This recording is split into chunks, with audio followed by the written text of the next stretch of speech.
Hello everyone, myself Dr. Mandakini, M&M hospital Hajipur and Mahua. आज की इस वीडियो में हम बात करने वाले हैं सिजेरियन के 10 प्रमुख कारणों के बारे में। ऐसा क्या होता है डिलीवरी के दौरान कि नॉर्मल डिलीवरी से टर्न होकर हमको सिजेरियन चूज करना पड़ता है। ऐसा क्या कारण होता है कि नॉर्मल डिलीवरी आने के पहले ही हम लोग इलेक्टिव यानी कि प्लान सिजेरियन करते हैं। इन दोनों स्थितियों में ऐसा क्या होता है जिसमें डॉक्टर आपको सिजेरियन के लिए बोलते हैं।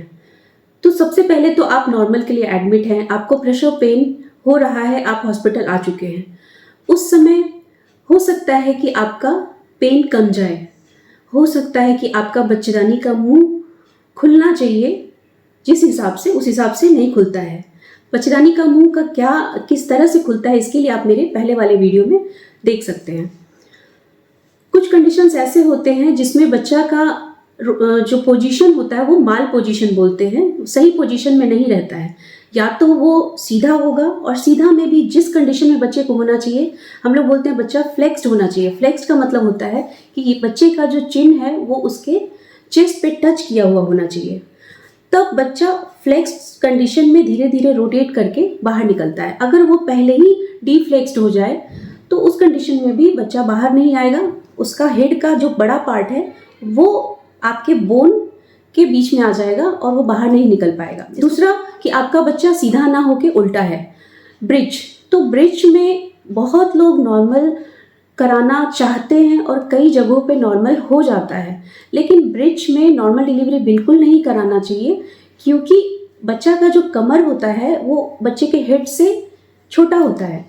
तो बच्चा का पैर, कमर, पेट सब निकल जाएगा, हाथ निकल जाएगा, शोल्डर निकल जाएगा, लेकिन उसका नेक फंस जाता है, हेड फंस जाता है।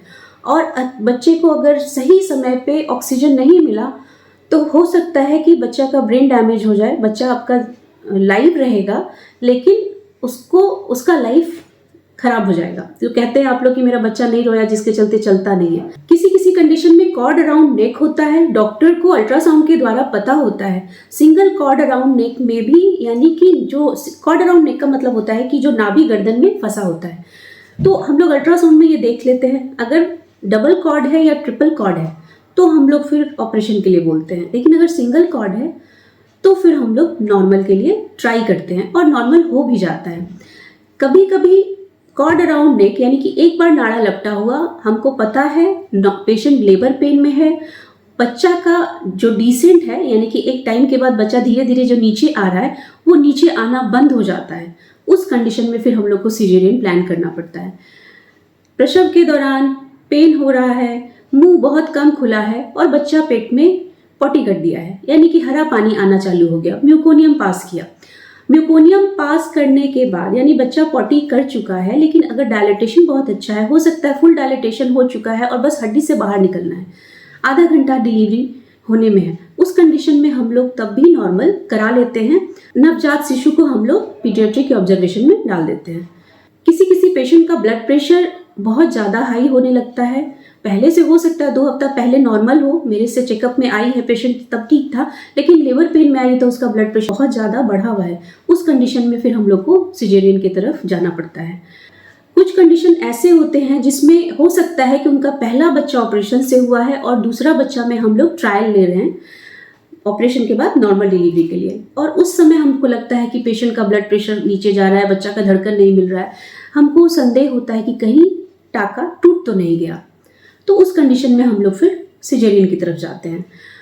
2 ऑपरेशन वाले को हम लोग नॉर्मल डिलीवरी की तरफ नहीं जाने देते हैं, उसके लिए हम आगे अभी बात करेंगे।